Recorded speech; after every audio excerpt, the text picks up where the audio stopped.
everyone, and welcome to another edition of Crew Travel right here on Yachting International Radio. My name is Ria. I am your host, and I'm very pleased to welcome back Lee Harris, my co-host from ATPI Travel. How you doing? Yeah, very good. Definitely better this week. Last week was fun and games with the weather, especially here in the UK.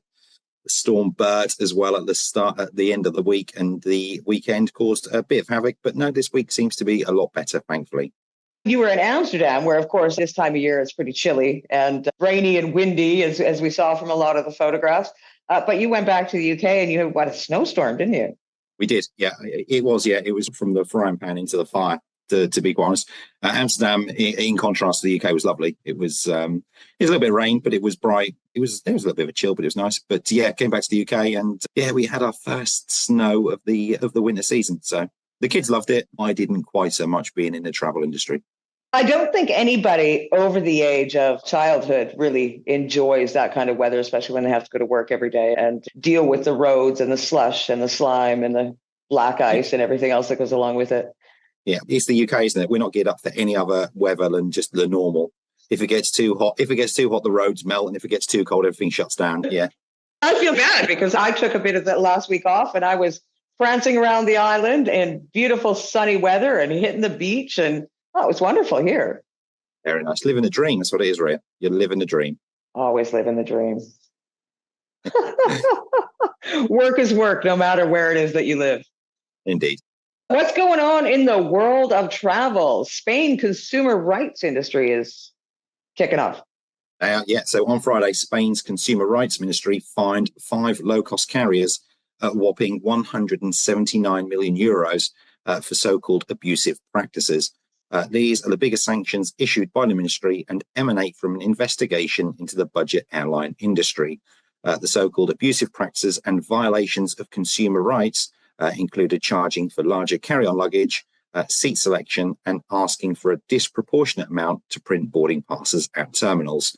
Now, according to the BBC, the ministry said the fines were issued because the airlines were found to have provided misleading information and were not transparent with prices, which hinders consumers' ability to compare offers and make informed decisions. Now, the fines, which totaled the 179 million euros, were issued to 5 low-cost carriers.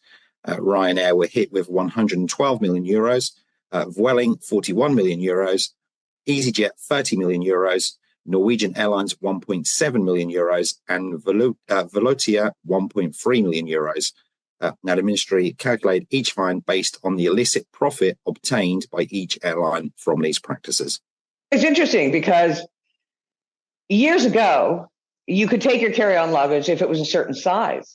But I know with my daughter coming from Canada and returning again, they're actually almost forcing you to take your carry-on luggage and pay for it to go underneath, no matter what size it is. It's almost like they find an excuse to figure out a way to make you pay for baggage underneath, even though they say you've got one carry-on.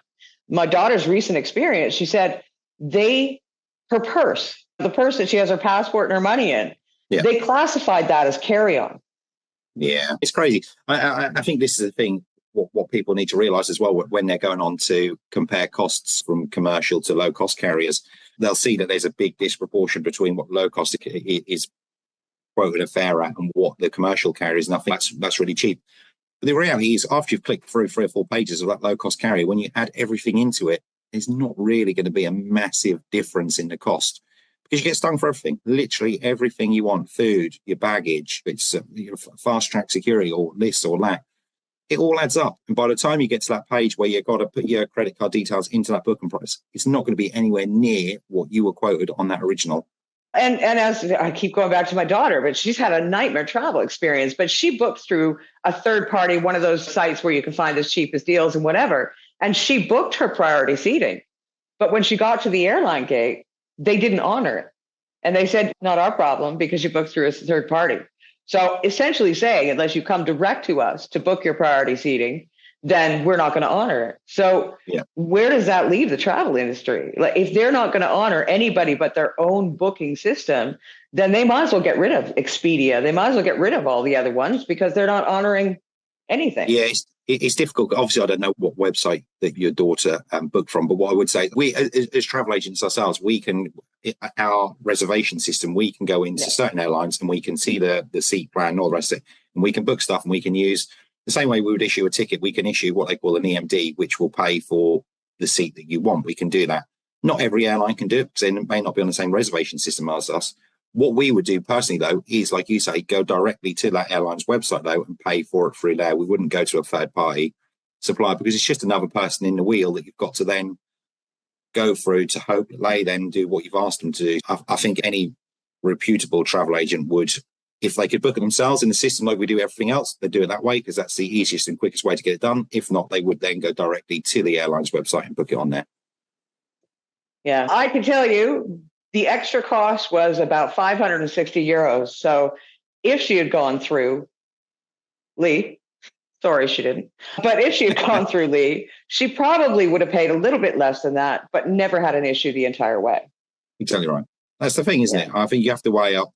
And again, it tends to be only once you've experienced something like that, then you realise, actually, you know what, this travel agent may be, I don't know, 30 euros more expensive than what I can get online. But full well, that travel agent is going to do everything they can to make sure your travel goes exactly as it should be. They'll go through the correct channels. And not only that as well, like your daughter had issues and stuff, and clearly she couldn't phone anybody to get an answer. Travel agent, they're going to be, a good travel agent will be there 24/7. So any issue that comes up on that journey, they can phone that number and they can get it sorted straight away. So on that note, anybody that's traveling internationally, do not have a layover at Zurich Airport. Just saying, because you're literally locked in the airport. It was like, what is that movie with Tom Hanks where he like lives in the airport? I think it's called The Terminal, isn't it? Yeah, that was literally her. I was talking to her via FaceTime, and like entire portions of the airport were blacked out. It was like she says, "Mom, I feel like I'm in an apocalypse." Because there was nobody, there was no staff, there was no nothing. Security gates were shut down, or when you go to security to go, what is that, airside? Those were shut down. You couldn't exit because you don't have a visa to exit. So you literally are trapped in an airport with nobody explaining to you what's going on. No food, no water, no nothing. And she was there for 9 hours. And I think, but again, see, this is, and again, this is where a travel agent's worth their weight in gold, because any travel agent that knows what they're doing would have flagged to your daughter, look, you can book these flights, absolutely not a problem at all, we can book these, but realize that when you get to Zurich, this is what's likely to happen if you've not got a visa. And the reality is probably wouldn't have had time to get a visa or anything like that, but at least it could have been explained to her, and then she could have made an informed choice of saying, okay, I can get these flights at X amount, or I can pay this a little bit more, but the journey's going to be a lot more pleasant. And like you say, your daughter's 2 months pregnant. Is that right, Ria? Yeah. And at that point, you can say, okay, the extra 100, 150 euros is going to be well spent rather than have a 2-month pregnant lady stuck in a terminal with nowhere to go, with no food, no water, no anything. And I think that's what people get blindsided by. And I get it. There's a cost of living crisis and all the rest of it. So people are looking for the cheapest they can possibly get. But at the same time, you need to make sure that you do your due diligence on what you're booking. The airline, the airports that you're going to be going to, the facilities that they're likely to have. And the cheapest isn't always the best option. Definitely not. We've learned our lesson. October airfare spike. I guess October has been a pretty busy season for those flying wherever in the world they want to fly. Yeah, so October airfares, especially for UK travellers, rose by the highest amount in more than 2 decades. And that's partly because UK inflation jumped. The consumer price index rose by 2.3% in the year to October. That's an increase from 1.7% in September. That's according to the Office for National Statistics. The ONS said, although monthly prices for airfares in October tend to fall, the monthly price in October 2024 rose by 6.3%. This was the highest rise in October since monthly price collection began in 2001 and was driven largely by increases in European airfares. In contrast, the fall of 5.4% in October 2023 was the lowest since October 2016. Basically, what you can take from that is airfares are going up. We talked the last time we had a show, we were talking about, there was an airport that was literally, it was like 30% rise. Was it Amsterdam or? Amsterdam Airport. Yeah. Increased their prices, and they said it would be around about 30% hike in prices. It's funny because these flights, my daughter said this morning that her flight from Frankfurt to Vancouver was not even half full. So when you start looking at it, are they actually being smart in increasing airfares because already they're facing sending these flights half empty Yep. overseas. If they actually lowered the rates, would they not see an increase in income because the planes might actually be full? I think that's the thing, isn't it? You've got to weigh up. And like you say, if you can see that a certain route is half full all the time, then there's a lot of factors that you need to look at. And one of those is obviously going to be pricing and seeing if you are pricing people out of the market. Yeah, I think there's definitely a disconnect between CEOs and shareholders and real people, honestly. Anyways, moving on. It wouldn't be a travel show without a little bit of strike action. What's going on in Italy? Yeah, the Foreign Office has issued a travel alert over a general strike in Italy planned for November the 29th. An 8-hour walkout is being staged by unions in the country in protests against the government's 2024 budget plans. Now, an estimated 50,000 workers from most private and public sectors will participate, except railway and medical personnel. Baggage handlers at airports in Milan, Rome, Bologna, and Catania are also expected to take industrial action on separate issues. Now, the Foreign Office updated its travel advice for Italy to say a national general strike is planned for the 29th of November. Now, obviously, if you are due to travel to Italy or around Italy on this date, check with your travel provider how your journey may be impacted. Just literally stay away from Italy on the 29th, period. Pretty much. Yeah, I think that's probably going to be your safest bet. Yeah, just don't go near it. Yeah, no, good idea. And there's news out of Lisbon. Yeah, so the airport of Lisbon plans to ban night flights for 4 hours following protests by local residents.